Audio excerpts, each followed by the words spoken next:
Hey folks, Ed Szewski here at the new office that I'm currently renovating at my upstairs. Um, Yesterday was kind of a crazy news day. I'm recording this on September 10th, and yesterday, September 9th, uh, was just a crazy day. There was just so much in the news that was disturbing or just upsetting or difficult to process. And I wanted just to touch base because I feel like a lot of times when we get negative news and it kind of cascades over us, it's overwhelming. I was messaging some friends today saying just I just couldn't believe the amount of stuff that came out yesterday.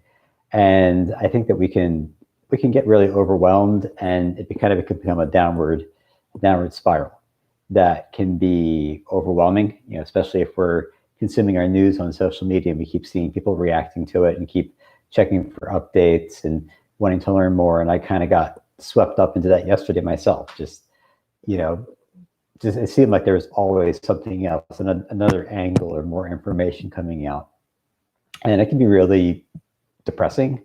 It can be, just disruptive to our lives. And so I wanted just to offer a few thoughts of how I've been trying to think about this, how to process this, especially the day after when we've kind of been hit with that big wave of news and we're processing it all. Um, One of the things for me that's been really important has been to get outside and just to disconnect a little bit from the news and stuff, leave my phone in the house and get out, whether that's for a run or to do something with my kids. Another thing is just to get back to silence, just to get back to a simple practice. And I felt like this morning, after kind of the crazy news day, it was kind of like, gasping for oxygen again to to get my bearings, to get myself back on a stable place. And so those are a few ideas that I have for just how we react to a crazy news day. Obviously, talking to other people to ground ourselves in a conversation, to reach out personally, one on one. That's one of the big things I talk about in Reconnect is that we sometimes, when we're overwhelmed with bad things or overwhelming news, we kind of shout out into social media. We like shout out into the void and expect people to notice us or wait for some kind of reaction or response. And I think it can be more helpful for our souls, especially, just to reach out to people and say, "Hey, this is how I feel. Like I'm really angry. I'm really upset. I'm really worried." To express those feelings and to have people see us, to interact with us, and so that can be a really helpful way to help us process all these things.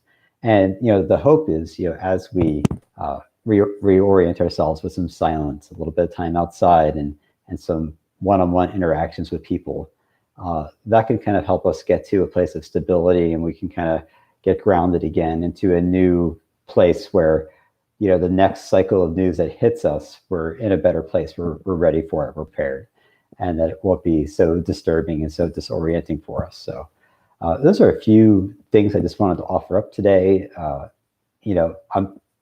sure that every day is going to be insane, probably until this election, and maybe until after the election. Who knows how crazy things will keep getting? But this is just, we're all in this together. We're all struggling with how to respond to this in healthy ways, in constructive ways. And those are a few things I'm trying to do to stay grounded and to keep in a healthy place, to care for my soul. And I encourage you just to, try it out, experiment a little bit this week with ways that silence and a little bit of time outside can help you get grounded again. Thanks for dropping by.